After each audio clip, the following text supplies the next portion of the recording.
माननीय सभापति महोदय, पिछले साल सितंबर में इस गरिमामयी सदन के समक्ष मैंने एक विस्तृत वक्तव्य ईस्टर्न लद्दाख में भारत चीन सीमा पर हुई डेवलपमेंट्स के बारे में दिया था।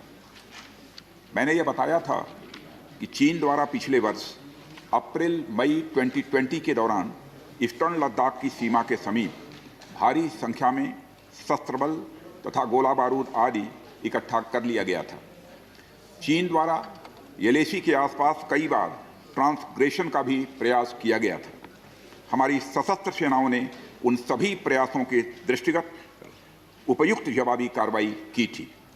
राष्ट्र के साथ इस सदन ने भी उन वीर भारतीय सैनिकों को श्रद्धांजलि दी थी जिन्होंने भारत की सीमा की रक्षा करते हुए अपना बलिदान दिया था।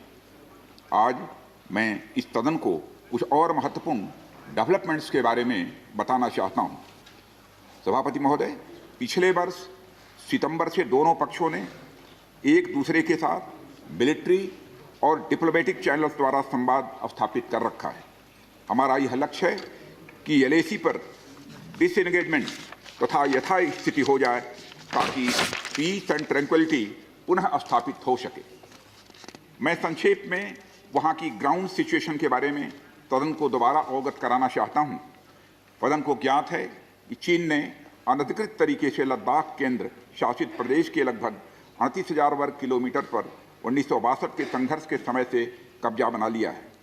इसके अतिरिक्त पाकिस्तान ने अनधिकृत तरीके से पाक ऑक्युपाइड कश्मीर में भारत की लगभग 5,180 वर्ग किलोमीटर भूमि तथा कथित चीनो पाकिस्तान बाउंड्री एग्रीमेंट 1963 के तहत चीन को दे दिया है। इस प्रकार चीन का 43,000 वर्ग किलोमीटर से ज़्यादा भारतीय भूमि पर अनधिकृत कब्जा है। चीन पूर्वी क्षेत्रों में भी अरुणाचल प्रदेश की सीमा पर करीब 90,000 वर्ग किलोमीटर 90,000 वर्ग किलोमीटर भूमि को अपना बताता है। भारत ने इन अनजस्टिफाइड क्लेम्स तथा अनधिकृत कब्जे को कभी भी स्वीकार नहीं किया है। सभापति महोदय, मैं सदन को यह भी बताना चाहता हूं कि भारत ने चीन को हमेशा यह कहा है कि बाइलेटरल रिलेशंस दोनों पक्षों के प्रयास से ही विकसित हो सकते हैं। साथ साथ ही सीमा के प्रश्न को भी बातचीत के जरिए ही हल किया जा सकता है। परंतु एलएसी पर पीस एंड ट्रैंक्विलिटी में किसी प्रकार की प्रतिकूल स्थिति का हमारी बाइलेटरल टाइज पर बुरा असर पड़ता है। इससे चीन भी अच्छी तरह अवगत है। कई हाई लेवल ज्वाइंट स्टेटमेंट में भी यह जिक्र किया गया है कि एलएसी तथा सीमाओं पर पीस एंड ट्रैंक्विलिटी कायम रखना बाइलेटरल रिलेशन के लिए यह अत्यंत आवश्यक है।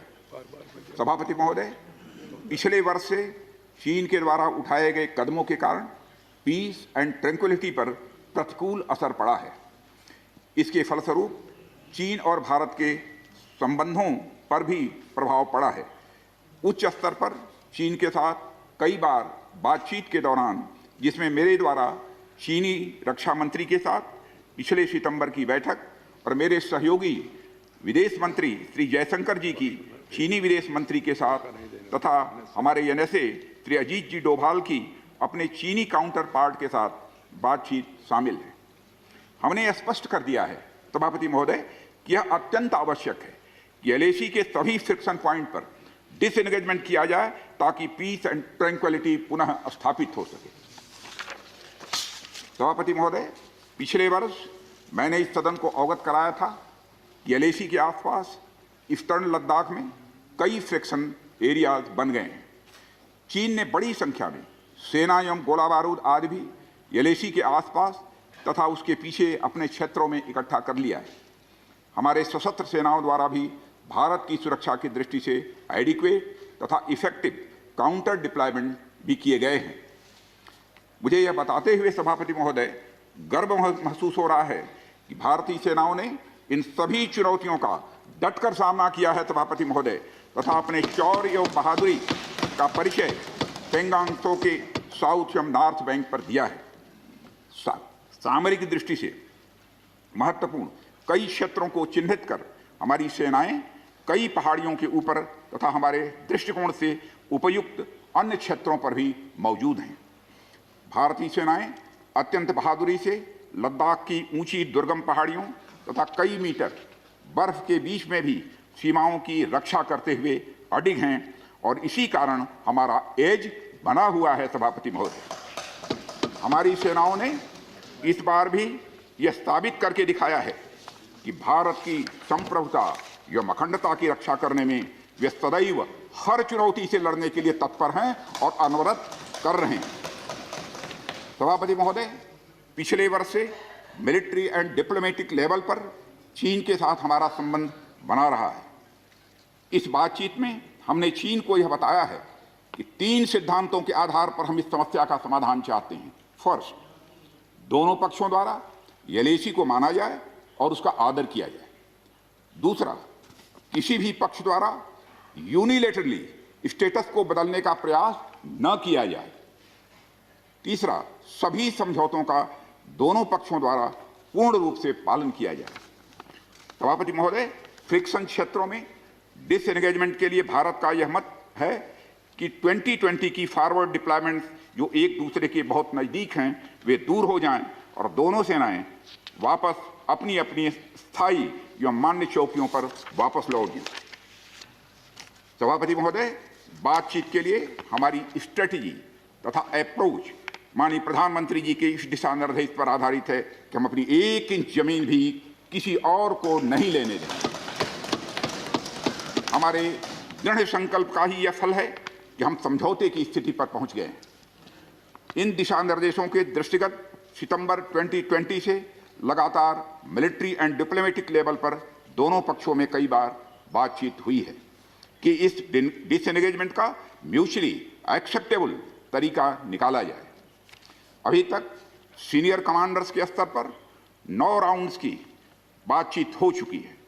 राजनयिक स्तर पर भी WMCC यानी working mechanism for consultation and coordination of India China border affair के तहत भी बैठकें होती रही हैं। सभापति महोदय, मुझे सदन को यह बताते हुए खुशी हो रही है कि हमारे इस अप्रोच तथा सस्टेन्ड टॉक्स के फलस्वरूप चीन के साथ पैंगोंग लेक के नॉर्थ एवं साउथ बैंक पर डिसएंगेजमेंट का समझौता हो गया है।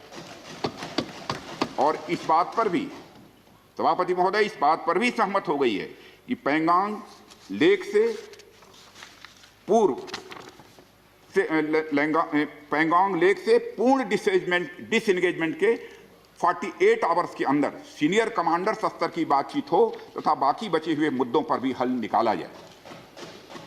सभापति महोदय, पैंगोंग लेक एरिया में चीन के साथ डिसएंगेजमेंट का जो समझौता हुआ है उसके अनुसार दोनों पक्ष फॉरवर्ड डिप्लॉयमेंट को phased, coordinated and verified manner में हटाएंगे। चीन अपनी सेना की टुकड़ियों को नॉर्थ बैंक में फिंगर 8 के पूरब की दिशा की तरफ रखेगा और इसी तरह भारत भी अपनी सेना की टुकड़ियों को फिंगर 3 के पास अपने permanent base Dhan Singh Thapa post पर रखेगा। इसी तरह की कार्रवाई साउथ बैंक एरिया में भी दोनों पक्षों द्वारा की जाएगी। ये कदम आपसी समझौते के तहत बढ़ाए जाएंगे तथा जो भी निर्माण आदि दोनों पक्षों द्वारा अप्रैल 2020 से नॉर्थ एंड साउथ बैंक पर किया गया है उन्हें हटा दिया जाएगा और पुरानी स्थिति कायम कर दी जाएगी। सभापति महोदय, यह भी तय हुआ है कि दोनों पक्ष नॉर्थ बैंक पर अपनी सेना की गतिविधियां जिसमें परंपरागत स्थानों की पेट्रोलिंग भी सम्मिलित है को अस्थायी रूप से स्थगित रखेंगे। पेट्रोलिंग तभी शुरू की जाएगी जब सेना एवं राजनयिक स्तर पर यानी डिप्लोमेटिक लेवल पर आगे बातचीत करके समझौता बनेगा। इस समझौते पर कार्रवाई कल से नॉर्थ एंड साउथ बैंक पर प्रारंभ हो गई है। यह उम्मीद है इसके द्वारा पिछले साल के गतिरोध से पहले जैसी स्थिति बहाल हो जाएगी। सभापति महोदय, मैं इस सदन को आश्वस्त करना चाहता हूं कि इस बातचीत में हमने कुछ भी खोया नहीं है। सभापति महोदय, सदन को यह भी जानकारी देना चाहता हूं अभी भी LAC पर डिप्लॉयमेंट तथा पेट्रोलिंग के बारे में कुछ आउटस्टैंडिंग इशूज बचे हुए हैं। इन पर हमारा ध्यान आगे की बातचीत में रहेगा। दोनों पक्ष इस बात पर सहमत हैं कि बाइलेटरल एग्रीमेंट्स तथा प्रोटोकॉल के तहत पूर्ण डिसएंगेजमेंट जल्द से जल्द कर लिया जाए। अब तक की बातचीत के बाद चीन भी देश की संप्रभुता की रक्षा के हमारे संकल्प से पूरी तरह और अच्छी तरह अवगत है।